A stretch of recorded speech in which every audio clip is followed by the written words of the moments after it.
All right, so we did our project on seasonal affective disorder, and my name is Tyler Metzloff. I'm Nikki Healy. Sydney Shepherd. Liam Peerbun. Brenna Hart. So we got help for our topic, which I thought was a little bit tricky, especially for business research at least. And so we wanted to first pick a topic that was important to our entire student body, and something that took advantage of the unique aspects that our student body had compared to other universities around the country. And lastly, we wanted our research to actually benefit the people at our campus, because I think we're doing the research, so we wanted to benefit us at least a little bit more than everybody else. Northern Michigan University spends most of its time in winter, and that's what we call our spring semester our winter semester, actually, which I think is kind of interesting and goes to show how much we're affected by the seasons here. And so we wanted to see if those that are symptomatic, if they are symptomatic for the entire semester or if it's just for parts of the semester, because if you do have SAD, you're going to experience symptoms for an entire half of the school year, which we think is could be bad for the university and has a lot of other repercussions possibly. We saw this as a special situation for the research project because due to environmental factors, undiagnosed students might also experience more symptoms compared to before they went to college or before they moved up north to a place with a different climate. Depression and mental health issues are prominent issues in universities, and it's important to know what degree the programs that universities put in place for or to help with these kind of issues are effective. And lastly, so what is seasonal affective disorder? Because I think we all hear about it a decent amount and we're not always sure exactly what it is. And so firstly, seasonal affective disorder is a form of depression. And so it has many of the same symptoms and signs of depression. The only really big difference between SAD and normal forms of depression is that it only occurs during certain times of the year. And it can be brought on by certain things that happen during the winter months, like temperature, like sunlight exposure, the length of the day, and like just the daily activities that you might happen and how those change depending on the seasons. These symptoms that you might see may range from fatigue, difficulty concentrating, an increase in food cravings, oversleeping, and all the way up to thoughts of self-harm. There are plenty of methods that you can use to combat these symptoms, like vitamin D supplements, light therapy, there's prescription medication, and then there's exercise and dietary supplements too. And we would like to see how those can help affect people's mental health during the winter months here. And then lastly, Psychology Today estimates that 10 million Americans suffer from SAD, and more than 10 to 20% more than that suffer mild conditions that may be undiagnosed or they don't even know if they have it or not. So the research questions that we chose initially to kind of get the information that we need. The first one is, does participating in winter activities help to alleviate symptoms of SAD? Because just as we spend most of our time in the winter months up here, a huge driving factor for students who enroll here is like the outdoor activities that we have and being right on the lake and like generally spending time outside in the city of Marquette. So just seeing if participating in winter activities outdoors, whether it be skiing, snowboarding, surfing in the winter, or doing like whatever they find to be most helpful, or like indoor winter activities, like do diving into those help alleviate symptoms. Second is light therapy an effective method for combating seasonal affective disorder? So with the treatments for SAD, a lot of them are successful when paired with something else, and this is a huge one that the school has actually done something about. We have light therapy lamps all over campus, and not a lot of people know about them or know how to use them. So that's kind of something that we're bringing up in the survey to ask to see if they think that it's effective, but also to gain awareness of the fact that they are on campus for people to use at no cost. Third is, has the change in student socialization due to COVID had an impact on the severity of seasonal affective disorder? So this is kind of diving into the fact that especially last year, at the beginning of the year, not a lot of people, like, they kept to themselves. I live in the dorms, and like doors were closed. Like nobody came out of their rooms because people were nervous about like stepping too far because nobody knew where each other was at in terms of COVID. So with that reduced socialization, has that negatively impacted people's mental health? And that is something that we think has had an effect on that. And then 4 is students' mental health while attending college worse than their mental health prior. So this is kind of digging into when they were like back at home and they're at their last semester before they attended college up here. Was their mental health better then versus coming up here to essentially like a different climate at times? And like how has that affected them? And we do hypothesize that like especially people coming from like very far away, it will have like a negative impact on their mental health if they don't, like if they aren't aware of what's going on in like treatments. And then 5, to what degree do students experience symptoms of seasonal affective disorder in winter semesters compared to summer and fall semesters? So this is kind of just seeing if it is like a persistent issue, then it is probably something more along the lines of like generalized anxiety or like depression in general, and not specifically seasonal affective disorder. And seeing if in the summer, if their mental health is at a better state than it is in the winter or like in the fall semester, like how they kind of relate. Alright, so we start off our survey with some SAD specific questions, starting with when compared to fall and summer semesters, do you experience any of the following symptoms more or less prevalently during the winter semester? So that one is followed by a list of the symptoms that we found are pretty prevalent with SAD, and it goes on a scale from they feel it less prevalently to more prevalently in the winter semester. And then we ask what methods they use to combat these symptoms.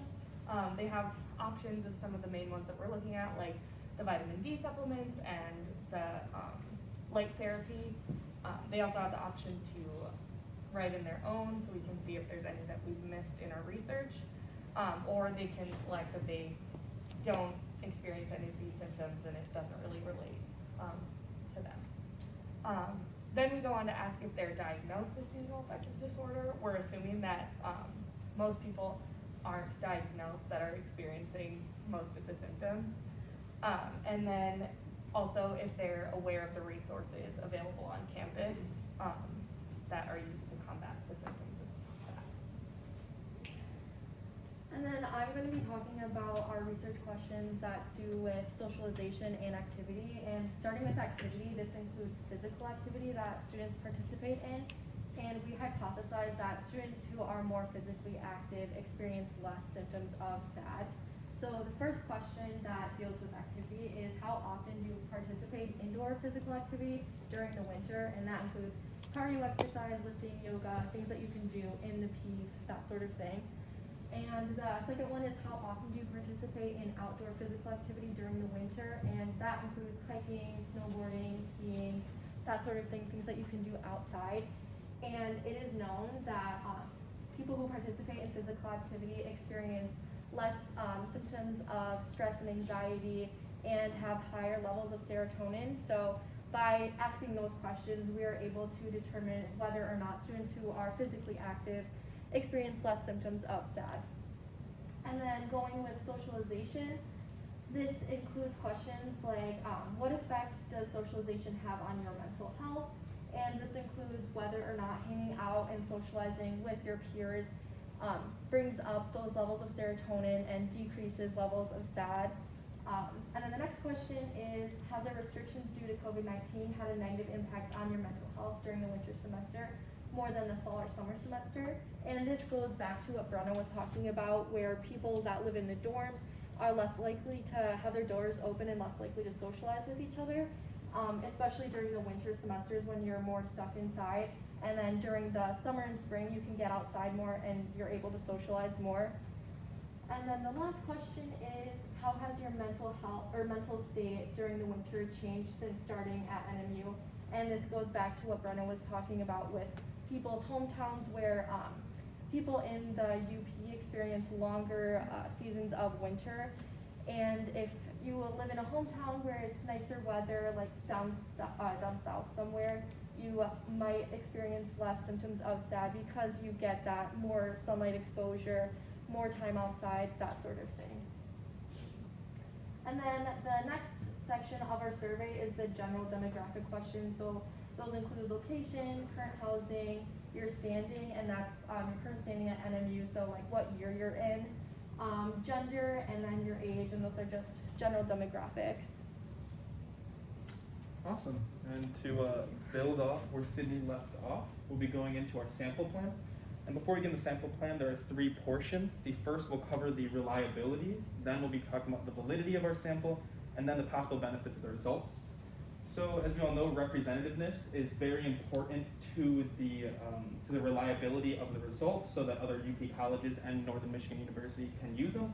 And then who are we going to be using? Well, we'll be using Northern Michigan University students, and we'll be categorizing them by their hometown or summer living location, just to be able to know where they came from summer to winter. And then next we'll be talking about our validity. And in order to have a high level of validity, we must also have a high enough sample size, the minimum being 300 individuals, which will give us about a 7.5% error of margin. And then we want to have a goal of about 400. Now it's worth mentioning that in the perfect world, we would have used the sample size formula that's over there on the right. And using that formula, we would have found out that we would need 1,850 participants to have a error margin of 3% when we're expecting a confidence level of 99% and the worst case scenario variability. Now to move on, we'll be going to the target. So we'll be having 2 different sampling methods to find our students. The first will be a simple random sampling method. We'll be going into campus buildings, asking passerby students to participate in our study, JAMRIC or the library or the Peak. We'll also be going using a form of systematic sampling in which we will be going in with an RA's permission. We'll be knocking on every other door inside a dormitory and asking them to be part of our sample. This can also open the possibility of using snowball convenience sampling if we don't have the minimum 300 individuals, and then we'll also be using snacks as incentives. And then lastly, we'll be using 2 different types of measurements in our questionnaire, the first being a Likert scale, and then we'll also be using semantic differentials. And then moving on from there, the last portion talks about the benefits of our results, and we believe that it is critical for this research to be done for the understanding of seasonal affective disorder among NMU's student population. This will include a better understanding of the medical diagnoses among the population, the prevalence of symptomatic experiences, and the degree to which these are being felt, the intensity. The research will also shed light on the methods being implemented by the student body and to their effectiveness of each method. And the study will also reveal the knowledge students have of on-campus resources that can combat seasonal affective disorder. And due to the high level of validity and reliability, as we are going to mentioned earlier, the sample selection will greatly reduce the likelihood of sampling errors, which will allow our study to be applicable for NMU as well as other Upper Peninsula colleges. Now moving on from the sample plan, we'll now dive into our survey plan. And we asked ourselves, does the extended winter semester have an extra impact on the student body's seasonal affective disorder levels?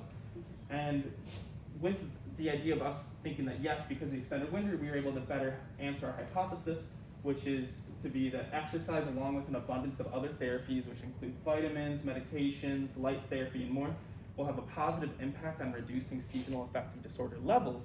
Although we do believe that people with positive socialization relationships, i.e. extroverts, will have an opposite effect, and actually it'll increase their levels of seasonal affective disorder, due to the absence of a custom socialization that is further exemplified by COVID-19. Now, this is a bit of a recap, but we have 5 different focuses on our questions. The first focus being on the general student body knowledge. This will include whether or not participants have received a medical diagnosis for seasonal affective disorder, depression, or anxiety. We'll also inquire about what symptoms the participants experience on a weekly basis, as well as what shift did they experience from the fall and summer semesters into the winter semesters. And then we'll also be asking questions about whether or not they know about the on-campus resources like the light therapy mentioned earlier. And then we'll be asking some general frequency questions on their exercise. How often do they exercise indoors? How often do they exercise outdoors? Which we explained what the difference is between indoor and outdoor earlier, but you can see there still if you wonder. And then our last portion is going and trying to find the relationship between socialization and the effects of seasonal affective disorder. This will be done by asking students about how they feel socializing affects their mental health on a range from good to bad. And then we will also be going and asking participants on how COVID-19 has affected their level of social interaction. And then the last 2 areas of focus will be the miscellaneous therapy section, which include light therapy, supplements, which can be vitamin D and more, prescriptions for anxiety, depression, and more, as well as specific diets that they may be using to combat depression, seasonal affective disorder. And then we'll also be having an other section in case we forgot any therapies that other people find helpful. And then lastly, we'll be asking about demographics, and this will be done to ensure a high level of representativeness in our population. And then this will be done by asking questions about the age, the gender, their year in college, their hometown or summer living location, as well as the type of housing they have in the winter or summer semesters. And then I'll be handing it off to Tyler and be wrapping it up. So there's not really much to conclude until we get back our survey, but from what we've talked about with each other and from talking to our peers and stuff about this project, it seems like being up here in the north, and everybody up here has the same experience as us because they're also students here. It is a different experience, and even for me, I'm from Madison, Wisconsin, so not too far south. I still felt a lot different the winter up here compared to being back home, and it definitely affects your mental health, especially when you're in a college situation or a dorm situation where you're already in a new city or possibly a scary scenario. So I think it's going to be really interesting to see how these results turn out, because I think a lot of people have heard about SAD and about how things you can do to cope with these kind of issues.